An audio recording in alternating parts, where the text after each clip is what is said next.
ಎಷ್ಟು ದಿನಗಳ ಹಿಂದೆ ನೀವು ಜೈಲಿಗೆ ಹೋಗಿದ್ರಿ? ಎಷ್ಟು ದಿನ ಆ ಒಂದು ಜೈಲಿನಲ್ಲಿ ಇದ್ರಿ? ಅಲ್ಲಿ ಏನ್ ನೋಡಿದ್ರಿ ನೀವು?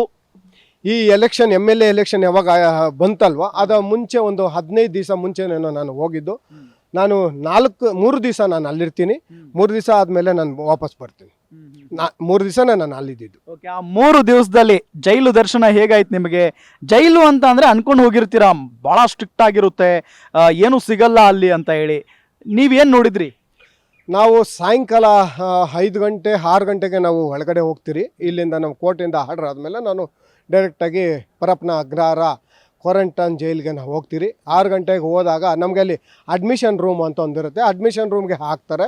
ಅಡ್ಮಿಷನ್ ರೂಮ್ಗೆ ಹಾಕಿದ ತಕ್ಷಣ ನನ್ನನ್ನು ಇದೇ T-ಸೆಟಲ್ಲಿ ಹೋಗಿದ್ದಕ್ಕೆ ಅಲ್ಲಿರುವ ಸಿಬ್ಬಂದಿ ಅಂದರೆ ಅಲ್ಲಿ ಕೈದಿಗಳು ಅನ್ಬೋದು, ಇಲ್ಲ ಈ ಒಂದು ಕೇಸ್ ಹಾಕ್ಸ್ಕೊಂಬಂದಿರುವ ಎಲ್ಲ ವ್ಯಕ್ತಿಗಳು ನಾನು ನೋಡಿ, ಏನು ಸರ್ ನಿಮ್ಮ KRS ಅವರೇ ಬಂದಿದ್ದೀರಾ ಅಂತ ಕೇಳ್ತಾರೆ. ಆವಾಗ ನಮ್ಮ ಏನಾಗಿ ಕೇಸಲ್ಲಿ ಹೋಗಿರ್ತೀರೋ ಅದನ್ನೆಲ್ಲ ವಿವರಿಸಿ ಹೇಳಿದಾಗ ನನಗೆ ಅಲ್ಲಿ ಮಲ್ಕೊಳ್ಳೋದಕ್ಕೆ ಎಲ್ಲ ಅರೇಂಜ್ ಮಾಡಿಕೊಡ್ತಾರೆ. ನಾನು ಮಲಗ್ತೀನಿ. ಮಲಗಿದಾಗ ರಾತ್ರಿ ಸುಮಾರು ನಾನು ಊಟ ಮಾಡೋಕ್ಕೆ ಹೇಳ್ತಾರೆ. ಅಲ್ಲಿ 5 ಗಂಟೆಗೆಲ್ಲ ಊಟ ಕೊಟ್ಟು ಕ್ಲೋಸ್ ಮಾಡ್ತಾರೆ. 6:30 7 ಗಂಟೆಗೆ ಬ್ಯಾರೆಟ್ ಕ್ಲೋಸ್ ಮಾಡ್ತಾರೆ. ಕ್ಲೋಸ್ ಮಾಡಿದಾಗ ನಾನು ಊಟ ಮಾಡೋದಿಲ್ಲ, ಮಾಡಿದ್ರೆ ಹಾಗೆ ಮಲ್ಕೊಂಡಿರ್ತೀನಿ. ಅಲ್ಲೇ ಸಹ ಕೈದಿ ಅಂತ ಒಬ್ಬರು ಇದ್ದಾರೆ. ಅಲ್ಲೊಂದು 2-3 ನನ್ನನ್ನು ನೋಡಿ ನಿಮ್ಮ ಹೋರಾಟಗಳನ್ನ ನಾನು ಸತತವಾಗಿ ನಾನು ಫೇಸ್ಬುಕ್ಕಲ್ಲಿ ನೋಡಿದ್ದೀನಿ ಅಂತ ರಾತ್ರಿ 9 ಗಂಟೆಯಲ್ಲಿ ಸ್ಪೆಷಲ್ ಊಟ ಬರುತ್ತೆ.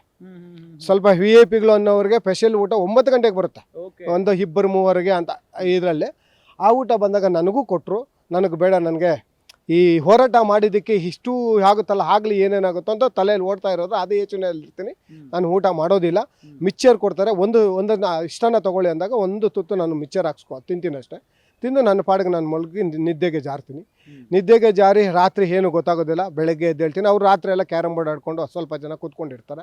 ನಮ್ಮ ಪಾಡಿಗೆ ನಾವು ಮಲಗಿ ನಿದ್ದೆ ಹೋಗಿ ಬೆಳಗ್ಗೆ ಎದ್ದಾಗ ಆಗ ನಿಜ ರೂಪಗಳನ್ನ ಆಗ ನಾವು ನೋಡೋದಕ್ಕೆ ಒಂದೊಂದಾಗಿ ನಾವು ನೋಡೋದಕ್ಕೆ ಭಾಗ್ಯರಾದರೂ, ಇಲ್ಲ ದುರದೃಷ್ಟಗಳಾದರೂ, ಇಲ್ಲ ಈ ಸರ್ಕಾರಗಳು ಏನಕ್ಕೆ ಇದೆಯೋ ಅನಿಸುತ್ತೋ ಅಂತ ನನಗೆ ಆಮೇಲೆ ಗೊತ್ತಾಯಿತು. ಆ 3 ದಿವಸ ಯಾವ ರೀತಿ ನಡೀತು ಅನ್ನೋದಕ್ಕೆ ಒಂದೊಂದಕ್ಕೆ ನಿಮ್ಮ ಕ್ವಶನ್ಗಳಿಗೆ ಆನ್ಸರ್ ಮಾಡ್ಕೊಂಡು ಹೋಗ್ತೀನಿ ಅನ್ನೋದು ಹೇಳೋಕ್ಕೆ ಇಷ್ಟಪಡ್ತೀನಿ. ಮಹೇಶ್ ರೆಡ್ಡಿ ಅವರು 3 ದಿನ ಜೈಲಿನಲ್ಲಿರ್ತಾರೆ. ಅಕ್ಷರಶಃ ಅಲ್ಲಿ ನರಕ ದರ್ಶನ ಆಗುತ್ತೆ. ಮತ್ತೆ ಆ ಜೈಲು ರೆಸಾರ್ಟ್ ರೀತಿಯಲ್ಲಿ ಅವ್ರಿಗೆ ಕಾಣಿಸ್ತಾ ಹೋಗುತ್ತೆ. ರಾತ್ರಿ 9 ಗಂಟೆ ಆದ ನಂತರ ಸ್ಪೆಷಲ್ ಊಟ ಬರೋಕ್ಕೆ ಶುರುವಾಗುತ್ತೆ. ಕೆಲವರಿಗೆ ಯಾರು ದುಡ್ಡು ಕೊಟ್ಟಿರ್ತಾರಲ್ಲ ಅವ್ರಿಗೆ. 3 ದಿನದಲ್ಲಿ ಮೊದಲ ದಿನ ಹೇಗಿತ್ತು, 2, 3ನೇ ದಿನ ಹೇಗಿತ್ತು, ವಿವರಿಸ್ತಾ ಹೋಗಿ. ಸರ್, ನಾವು ಹೋಗಿದ್ದ ದಿನ ರಾತ್ರಿ ಆಯಿತು.